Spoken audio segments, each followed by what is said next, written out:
High বন্ধুরা, বলেছিলাম যে বলিনি হয়তো আমি একটু এক জায়গায় বেরোচ্ছি, সেই ব্লগটা তোমাদের সাথে শেয়ার করছি।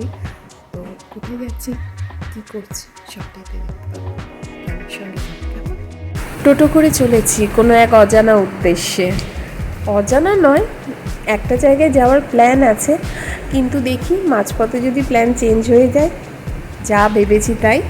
মাঝপথে ভাবলাম যে না, আজকে ওখানে যাব না, অন্য কোথাও যাব।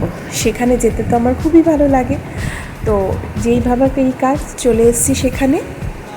এইটা সেই সুন্দর জায়গাটা যেখানে ট্রেন যায়। তো এই হলো ব্যাপার। সেলফি তুললাম, তারপরে একটা বিশেষ উদ্দেশ্যে হাঁটছি। কী উদ্দেশ্য বলো তো? এটা খুব ফেভারিট আমার। তো দেখা যাক খুঁজে পাই কিনা তাকে। পেলে তো নিশ্চয়ই তোমাদের সাথে শেয়ার করব কার খোঁজে হাঁটছি। আমার কিন্তু খুব ভাল লাগে। চলো সেই জায়গাটায় যাই। চলে এসছি। এই হলো ঘটি গরম, আমার দারুণ লাগে খেতে। আজ চলি, দেখা হবে অন্য শর্টসে।